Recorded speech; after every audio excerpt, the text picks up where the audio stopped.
African Bank appears to be on the way to recovery. It's collecting around R2.5 billion of outstanding debt a month. The curator's plans for listing the new bank on the JSE towards the end of the first quarter are on track.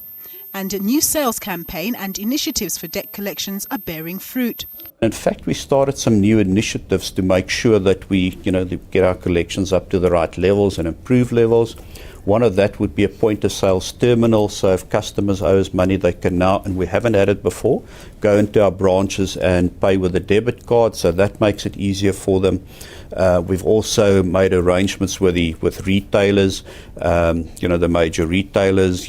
People could go to their money market counters and repay their loans there. And then a third initiative that we're looking at, and we just signed off on that, so in 30 of our branches we've got cash acceptors, and we're now rolling out another 32 just to make it easier for people with cash to come straight to the branches. A name change could be on the cards. We're looking at what we have there. The first thing is, I think, in the name, in the eye of the investor, I think the name has been damaged to some extent. Although in the name of in the eyes of our customers, I think African Bank is still seen for really helping people and helping them in their life events and that sort of thing. And we believe there's still a lot of strength in the African Bank name, but we really need to do a proper assessment as to what the bank should be called. The start of African Bank's woes can be traced back to what many called an ill-considered acquisition of Ellerines in 2008. It bought the furniture retailer for R9.2 billion. The premise was that people buying furniture on terms would get that credit from Able. At the time, the economy was expanding rapidly and consumers were flush. This was Able's first misjudgment. The rest of the world was moving into recession. And although South Africa would escape the worst, economic growth slowed to an average of around 2%. Thousands of jobs were shed and consumers became heavily indebted.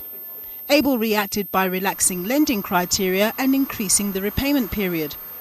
This meant the bank taking greater risk for longer, which saw its bad debt ratio rocket. The national credit regulator voiced its concern about the growth in unsecured lending as far back as 2012. The bigger banks took note. If you look at unsecured lending, that has been under pressure for at least a year. So the banks have been pulling back on specifically unsecured lending for at least the last 18 months. A recent PwC survey shows rising bad debt on vehicle finance and credit cards. The Reserve Bank has also noted a 2.3% increase to R490 billion of unsecured lending among the country's top 6 banks in the 6 months to June, mainly affecting credit card and car repayments. A report by Prescient Investment Management showed the unsecured loan books of banks have grown from R41 billion in 2007 to R172 billion in March this year.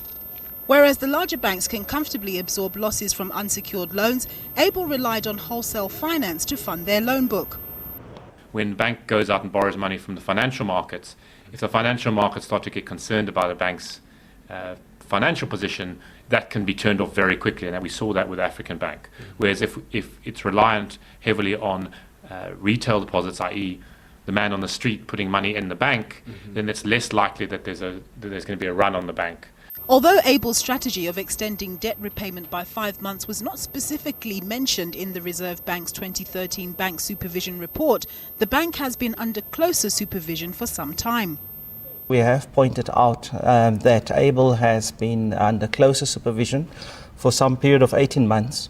And so first of all, I am quite comfortable if we look at our supervisory practices that had been functioning adequately. And we have to separate that from the particular terms of reference of Advocate Myberg and his commission. And in terms of Section 69, this commission will take its course and they have to report within a certain set period, which is defined within the Act, which is about 5 months, plus there's a further month that they have. And so sometime next year early, we would have some indication as to the outcome of that investigation. Outgoing Reserve Bank Governor Jill Marcus appointed the Myberg Commission to probe the trade and dealings of African Bank after it was placed under curatorship in August. African Bank's collapse did not have a significant impact on South Africa's banking sector, but its demise was enough to put regulatory authorities on the alert. Hendrik Nel is the head of the Financial Stability Department at the Reserve Bank.